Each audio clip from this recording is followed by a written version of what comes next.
A deformed stray dog sneaked into a police dog training camp only to be chased away, yet the very next day he came back, carrying a surprise secret for a police officer. The room was heavy with solemnity. Soft murmurs filled the air as the tribute video played on the wide screen at the front of the hall. Mitchell sat stiffly in his chair, his fingers clenched together, nails digging into his palms. The screen showed Duke, once a playful ball of fur, leaping after a stick, his eyes alight with energy. The footage shifted to his more formidable years, focused, relentless, the partner Mitchell had come to depend on every second of those 7 years. Voices from colleagues followed, weaving tales of Duke's valor. Each word pierced Mitchell's chest like a dagger. He tried to focus on the words, tried to see them as something positive, a celebration of Duke's legacy. But the images of his companion falling during the hostage rescue overtook him. The warmth of the applause at the end of the ceremony couldn't melt the icy grip around his heart. When the ceremony ended, Mitchell slipped out before anyone could offer condolences. He didn't have the energy to respond. The apartment felt emptier than usual. Duke's leash hung by the door, its frayed leather a reminder of the countless times they'd ventured out together. Mitchell sank into his couch, his body heavy with exhaustion, but his mind unwilling to rest. His eyes roamed the room, landing on Duke's favorite toy, a chewed-up tennis ball sitting in the corner.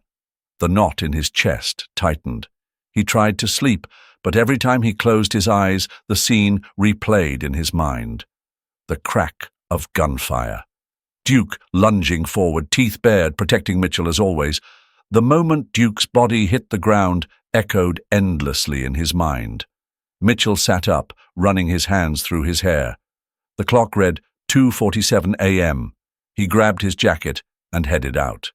He wasn't sure where he was going, but staying in that apartment was unbearable. The station was quiet, the soft hum of the fluorescent lights the only sound. Mitchell patrolled the grounds mechanically, his flashlight cutting through the darkness.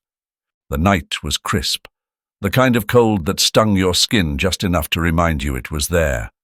As he turned a corner near the back gate, movement caught his eye. A small shadow darted from one bush to another. Mitchell stilled, his hand instinctively reaching for his radio before stopping.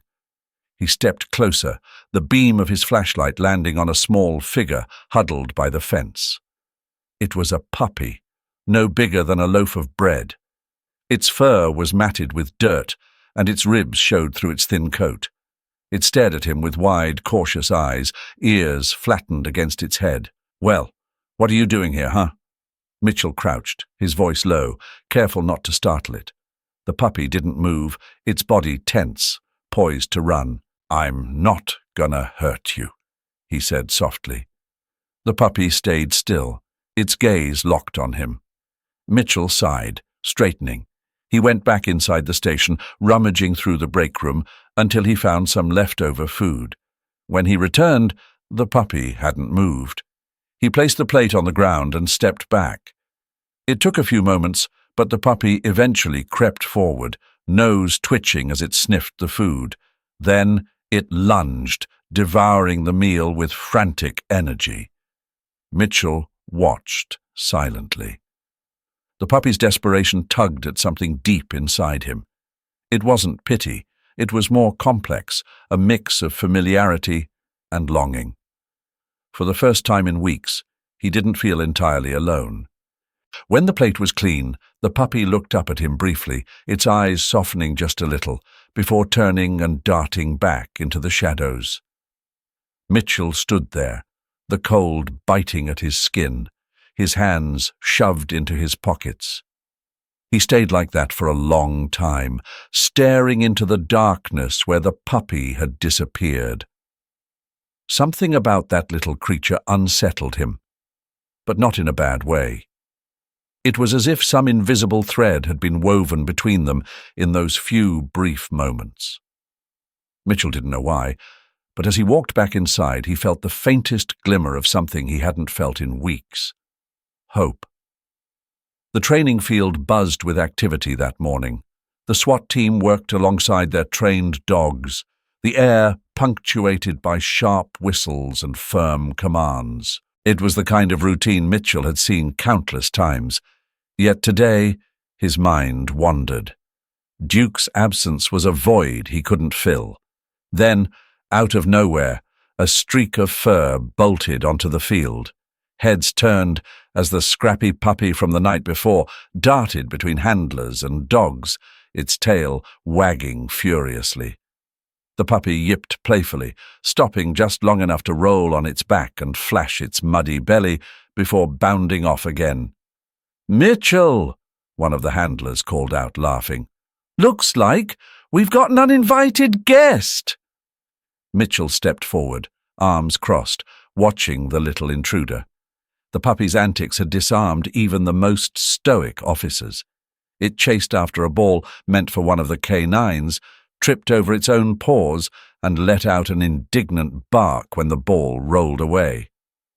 "All right, that's enough, buddy," Mitchell muttered, walking towards it.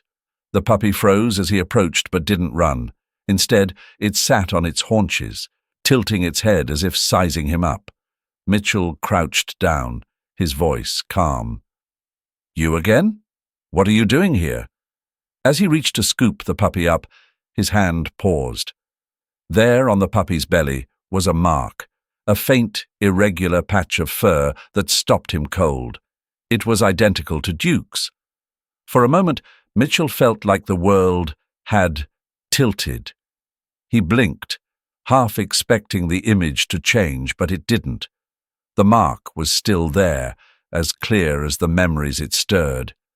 Duke as a pup, flopping on his back during their first training session, that same patch of fur exposed as he wriggled for a belly rub.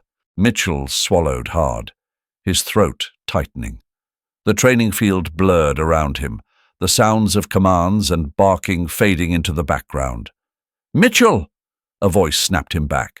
He stood abruptly, cradling the puppy in his arms. His face was unreadable as he carried it towards the gate. The puppy squirmed, letting out soft whines. "Sorry, pal," Mitchell said, his voice low. "You can't stay here. It's not safe." When he reached the gate, he set the puppy down gently on the other side. It looked up at him, tail wagging hesitantly, as if waiting for an invitation back in. "Go on now," Mitchell said, gesturing down the road. The puppy didn't budge. Mitchell turned and walked away, forcing himself not to look back. But he hadn't taken more than a few steps when a commotion erupted behind him. The puppy had squeezed through a gap in the gate and was sprinting back onto the field. One of the handlers bent down to catch it, but it darted around him, tail wagging furiously. "Persistent little guy, isn't he?" the handler said, laughing. Mitchell sighed, rubbing the bridge of his nose. "Yeah, and stubborn too." This time Mitchell carried the puppy further away, past the gate and down the street. He set it down near an alley, hoping it would find its way to wherever it had come from. As he turned to leave, he heard the faint patter of paws behind him. "Don't make this harder than it already is," Mitchell said without turning around. The puppy stopped, its ears drooping. From a distance, Mitchell watched as it hesitated, then trotted off after a stray dog that had appeared at the end of the alley. The sight left him uneasy. The stray was thin, its ribs visible even from a distance. The puppy struggled to keep up, its small frame dwarfed by its companion. Mitchell's chest tightened. The questions began to pile up. Where had the puppy come from? Did it have a home? Was it abandoned, left to fend for itself? He shook his head, trying to push the thoughts away, but they lingered. There was something about that puppy, something that made him feel connected in a way he couldn't explain. As he walked back to the station, he couldn't help but glance over his shoulder one last time. The alley was empty now, but the image of the puppy, small and vulnerable, stayed with him. Mitchell sat on the edge of his bed, rubbing his temples as the morning light filtered through the blinds. He hadn't slept much. The image of the stray puppy from the night before kept intruding into his thoughts, those wide, hopeful eyes that seemed to ask for something, anything. The feeling of guilt gnawed at him. "Why didn't I just bring it inside?" he muttered to himself, his voice heavy with regret. He knew the streets weren't kind to a small creature like that. It could have been abandoned or worse, running aimlessly into danger. The sun was barely up when Mitchell headed to the training field. Today, the SWAT team had a full schedule, drilling with their K9 units. He welcomed the distraction, hoping it would clear his head. The morning began as usual, commands echoing across the field as handlers worked with their dogs. Mitchell had just started running through an obstacle course when a familiar blur of fur dashed onto the field. "Mitchell, I think someone's here for you," one of his teammates called out, laughing. Mitchell turned just in time to see the puppy bounding straight toward him, its tail wagging furiously. Before he could react, the little dog was at his feet, circling him and letting out an excited yip. "Not you again," Mitchell said, but there was no real annoyance in his tone. The puppy sat down, head tilted, looking up at him as if to say, "I'm not going anywhere." The other officers chuckled. "Looks like you've got yourself a new partner," one of them teased. "This one's persistent."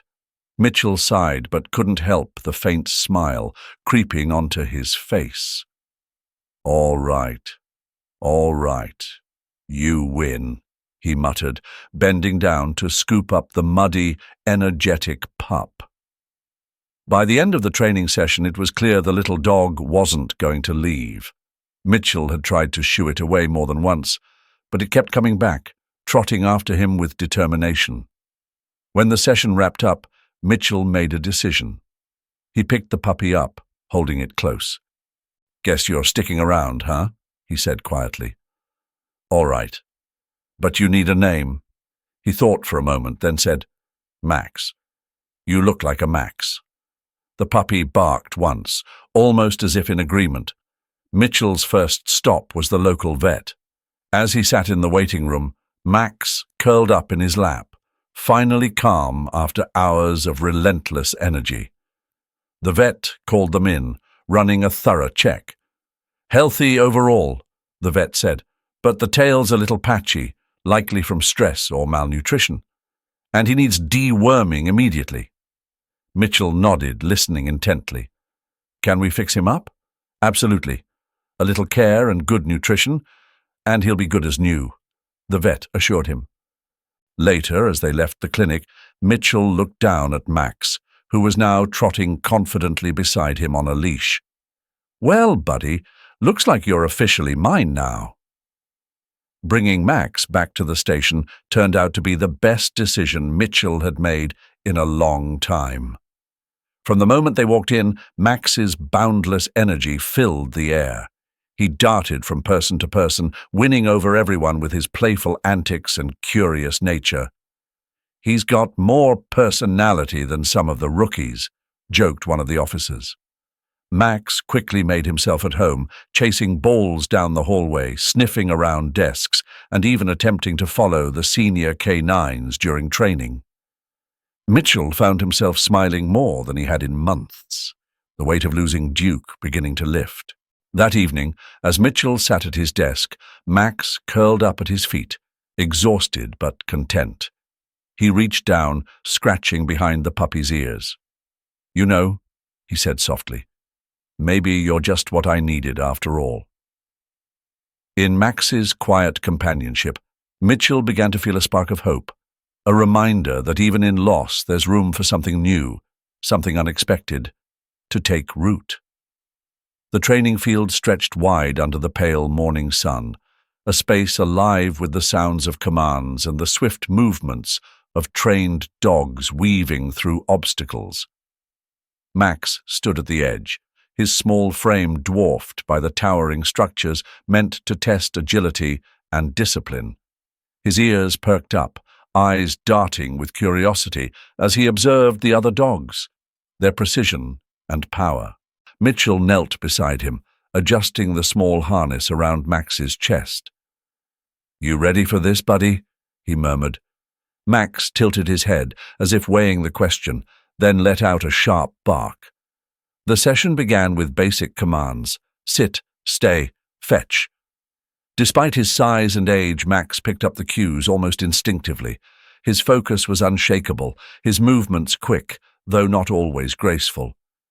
"He's got the brains," remarked Officer Taylor from the sideline, "but those extra toes might slow him down."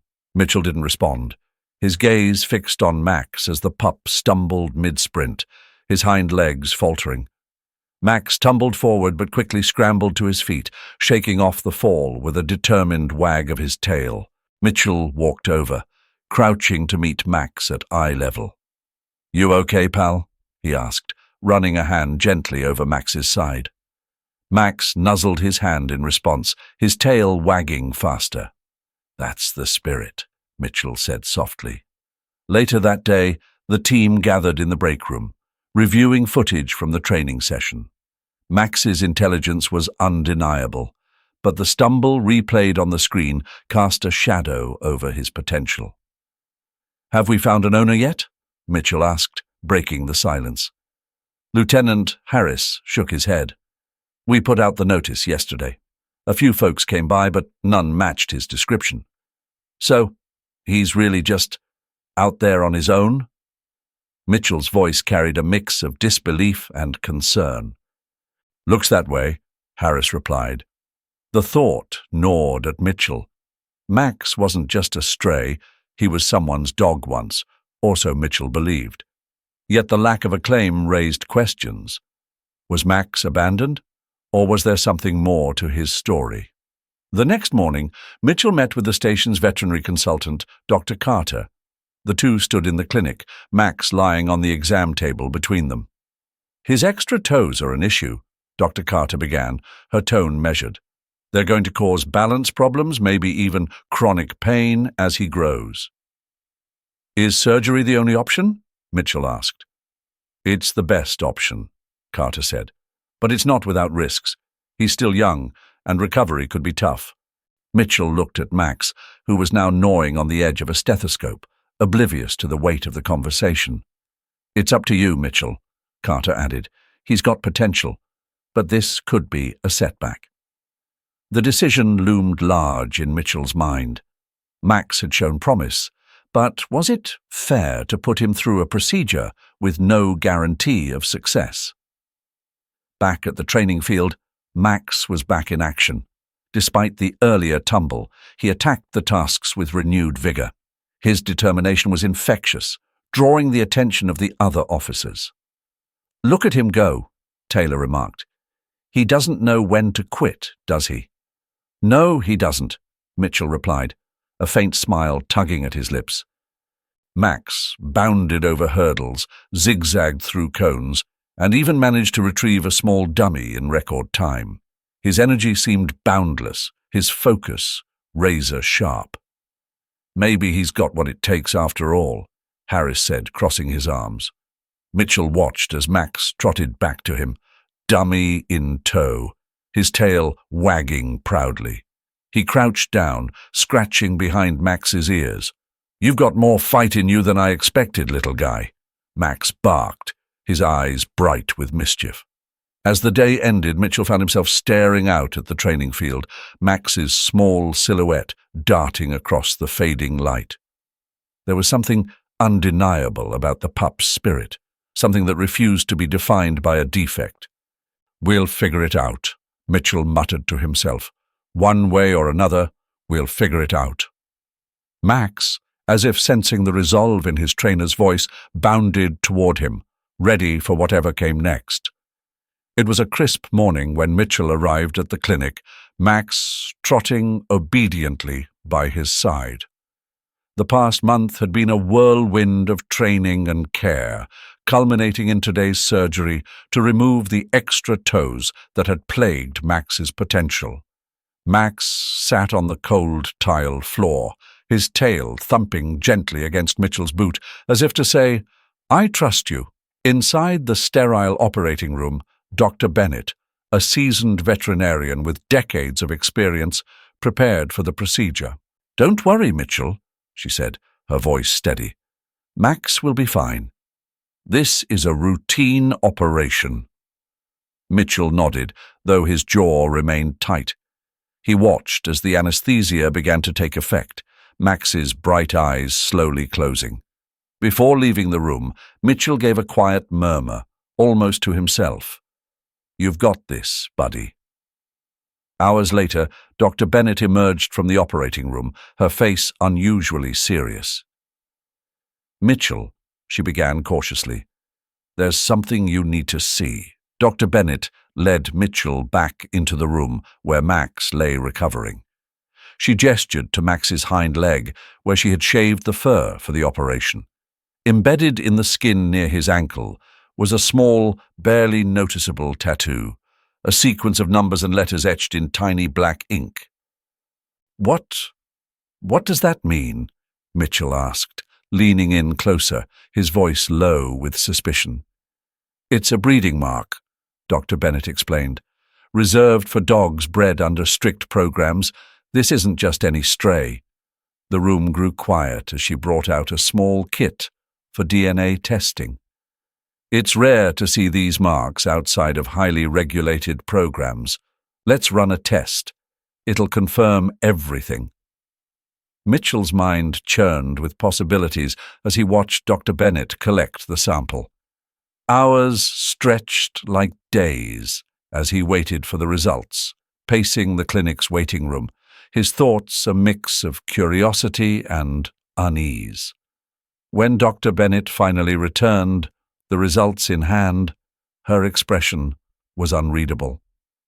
"Mitchell," she began slowly, "you're not going to believe this." She handed him the report. The DNA chart was clear. Max shared an exact genetic match with Duke. Mitchell froze, staring at the paper as if it might suddenly change. "You're saying Max is Duke's son?" he managed, his voice barely above a whisper. "Yes," Dr. Bennett replied, her tone steady. "Duke was part of a selective breeding program designed to produce exceptional service dogs. Max must have been born into the program but was disqualified due to his extra toes. He likely ended up at a shelter." Mitchell felt a wave of emotions crash over him, disbelief, joy, and an ache that cut deep. His memories of Duke, his loyalty, his bravery, rushed back in vivid detail. And now, standing before him, was Max, a living connection to the companion he had lost.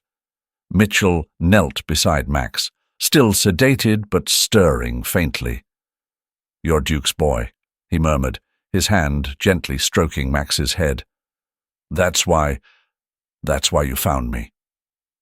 Dr. Bennett watched quietly, giving Mitchell a moment. "It's no coincidence, Mitchell," she said after a pause. "Max came to you for a reason. Maybe it's fate." Mitchell nodded, his resolve hardening. He looked down at Max with renewed purpose. "You're not just any dog, Max," he said firmly. "You're Duke's legacy, and I'm going to make sure you become the best you can be, just like your dad." As Max began to wake, his tail gave a faint wag. Mitchell chuckled softly, brushing away the edge of a tear. "Welcome back, buddy. We've got work to do." Dr. Bennett smiled faintly, stepping out to give the pair some space. Alone with Max, Mitchell felt a quiet determination settle in. This wasn't just about training a dog, it was about honoring a bond that had transcended life and loss. From that moment, Mitchell vowed to pour his heart into Max, to guide him with the same dedication he had given Duke. For now, though, he sat beside Max, letting the warmth of their connection fill the room, a living testament to the resilience of loyalty and love. The small recovery room smelled faintly of antiseptic, and Max lay still on the soft bedding, his breathing shallow but steady. Mitchell sat beside him, arms crossed, his eyes scanning the stitches that lined Max's hind legs where the extra toes had been removed. "You're tougher than you look, buddy," Mitchell said softly, his voice thick with both admiration and worry. It took days before Max could stand on his own, and even then his first steps were hesitant. He wobbled, each movement deliberate, testing his new balance. Mitchell crouched nearby, ready to steady him if needed. "Easy now," he murmured, offering a hand for support. Max didn't look up, his focus fixed on the ground, but his determination was unmistakable. Each step seemed to say, "I'm not done yet." Mitchell spent every free moment by Max's side, encouraging him with quiet words and gentle pats. "We'll get through this together," he promised, though he wasn't sure if he was reassuring Max or himself. The real test came weeks later when Max was cleared to start basic training again. The once routine tasks now loomed large, balancing on narrow beams, climbing low walls and weaving through obstacle courses. "All right, Max, let's see what you've got," Mitchell called, standing at the end of a row of hurdles. Max hesitated at the first jump, his ears twitching.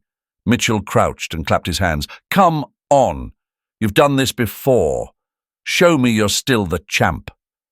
Max leapt, his body arching high, but his landing was awkward. His back leg buckled slightly, and he stumbled. Mitchell rushed forward, kneeling beside him. "You're okay. Let's try again." The next jump was better, and the one after that was smoother still. Day after day they worked together, tackling each obstacle one by one. Some days were harder than others. There were times when Max would simply sit down, his frustration clear. But Mitchell never pushed too hard. He would sit beside him, resting a hand on Max's back, and say, "We'll try again tomorrow." Months passed, and Max began to shine. His movements grew confident, his stamina improved, and his instincts sharpened. The once clumsy leaps became fluid, and his coordination rivaled that of the best dogs in the program. The turning point came during a training exercise designed to test search and rescue abilities in chaotic environments. The field was filled with distractions, false trails, loud noises, and scattered debris. Mitchell released Max at the starting point. "Find it, Max," he commanded, his voice steady but hopeful.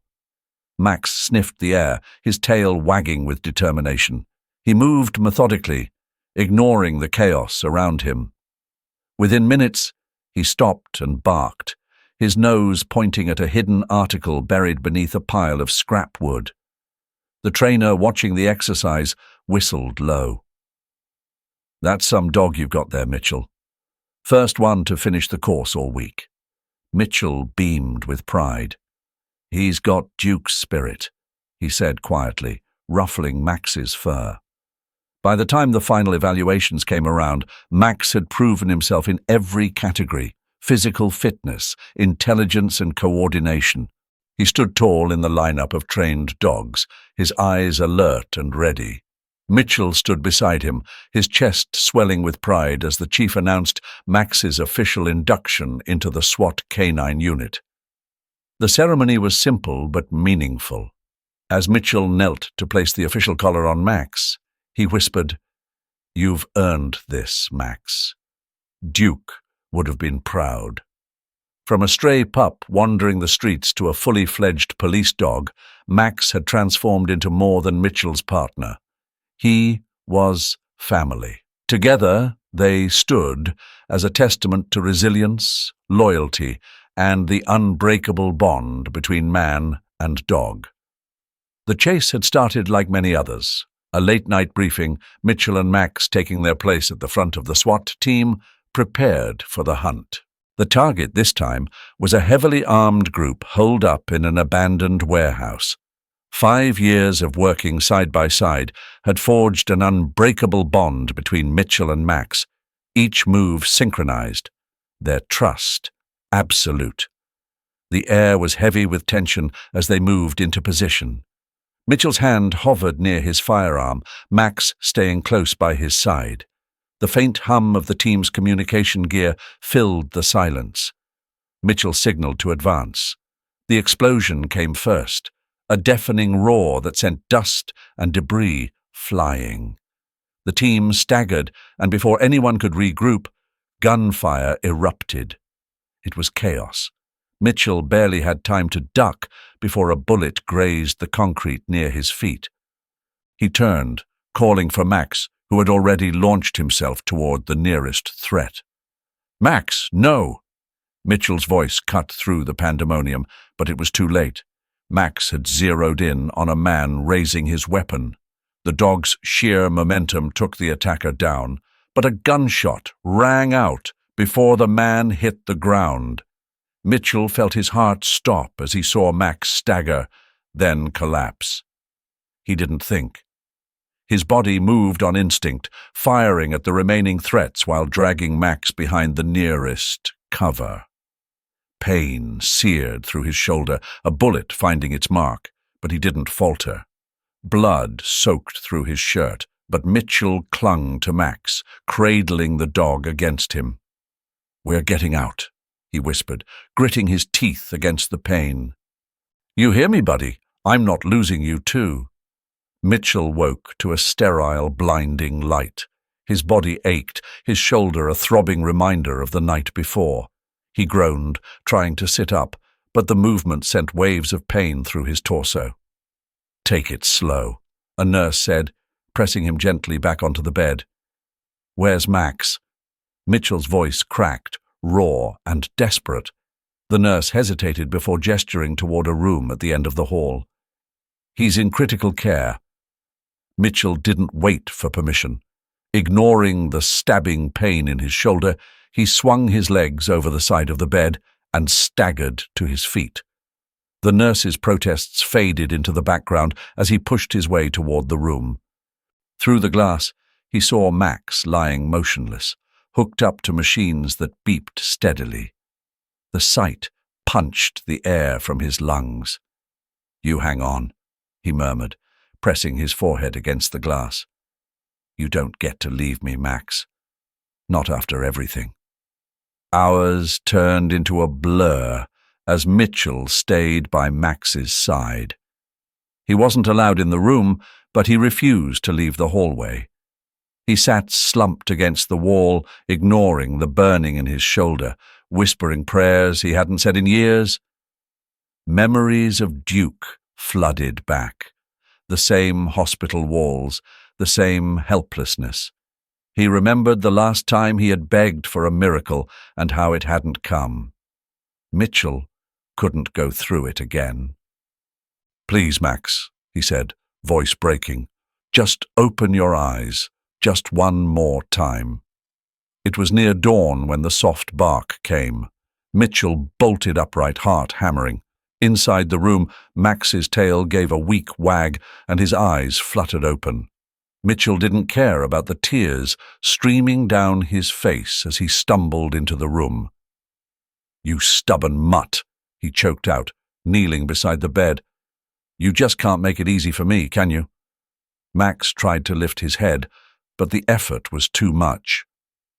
One ear had been removed during surgery to save his life, leaving him with an uneven, battle-worn appearance.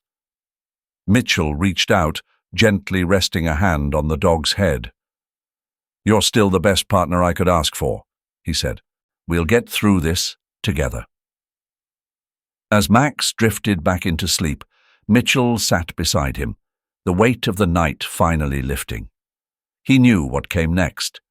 Max had given everything, more than anyone could ask for. It was time to let him rest. When the veterinarian came in later, Mitchell spoke quietly. "He's earned his retirement. I'll take him home as soon as he's ready." Max's survival was nothing short of a miracle, but Mitchell knew it wasn't just luck. It was a testament to their bond, forged in trust and sacrifice, stronger than any pain or loss. And as he watched Max breathe steadily, Mitchell felt something he hadn't in a long time: hope. The house was smaller than what Mitchell was used to, but it fit him and Max perfectly. A single-story structure on the edge of a quiet town, surrounded by tall oaks and the hum of distant cicadas. The days of sirens and adrenaline were behind them now. Mitchell's shoulder still ached when the weather turned, a nagging reminder of the injury that had ended his career. He had come to terms with it, just as he had with the decision to let Max retire. Max had settled into his new routine faster than Mitchell anticipated. The once vigilant, always on guard working dog had transformed into a calm companion. His movements were slower now, the scars on his flank and the missing ear marking him as a warrior who had earned his peace.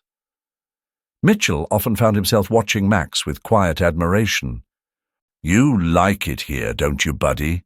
Mitchell asked one morning as they sat on the porch, the sun stretching long shadows across the yard. Max, sprawled lazily at his feet, let out a low, contented huff, his tail thumping softly against the wooden planks. The corner of the living room had been transformed into Max. They had been his partners, his family. One evening, as the fading light turned the room golden, Mitchell stood in front of those photos. His voice was barely above a whisper. "You both gave me everything. I'll never forget that." Max, lying nearby, seemed to sense the weight of the moment. He got up, padded over, and leaned his head against Mitchell's leg. Mitchell made it a habit to take Max to the park every evening. It wasn't far, just a short walk down a shaded lane. The park was quiet at dusk, and they would wander the winding paths, the only sounds being the crunch of gravel underfoot and the distant laughter of children. One evening, they stopped at a bench overlooking the pond. The water was still, reflecting the soft hues of the setting sun. Mitchell sat down, and Max climbed onto the bench beside him, resting his head on Mitchell's lap. "You remember this spot?" Mitchell asked, running his hand over Max's fur. "Duke loved it here too." He paused, his gaze distant. "You know, you're more than a dog, Max. You're family. You're my last partner." Max's ears twitched slightly at the sound of his name, his eyes half closed, but still watching Mitchell. As the weeks turned to months, their routine became a rhythm that felt like home. On clear evenings, they would sit together on the old wooden rocking chair on the porch. The chair creaked gently as Mitchell leaned back, Max lying at his feet or with his head on Mitchell's lap. One particular evening, the sunset painted the sky in shades of orange and red, the light spilling across the porch like liquid gold. Max was curled up, his chest rising and falling in a steady rhythm. Mitchell reached down, his hand resting on Max's head. "You've done good, Max," Mitchell murmured, his voice thick with emotion. "We've done good. Now it's time to rest." Max let out a soft sigh, his eyes closing as if to say, "I know." The warmth of the moment settled over them like a blanket, the world around them quiet and still. Mitchell leaned back in his chair, his gaze fixed on the horizon. As the last sliver of sun dipped below the trees, he felt a profound sense of peace. The bond between them, unspoken but deeply understood, was a testament to years of loyalty, sacrifice, and love. They had weathered storms together, faced dangers side by side, and now they would share the quiet beauty of life's simpler moments. The story ended not with fanfare, but with a quiet, enduring truth. Some bonds are unbreakable, transcending words, time, and even the greatest of losses. And that's the story of Mitchell and Max, a bond forged in loyalty, courage, and unconditional love. Their journey reminds us of the incredible connection we share with the animals in our lives, those who walk with us through our toughest battles and quietest moments. Now, I want to hear from you. Do you have a story about an animal that changed your life? maybe a loyal companion, a heartfelt moment, or a lesson you'll never forget. Share your stories in the comments below. We'd love to read them and celebrate these special bonds together. Don't forget to like this video, subscribe for more heartwarming tales, and hit the notification bell so you never miss a story that could touch your heart. Thank you for watching, and I'll see you in the next video.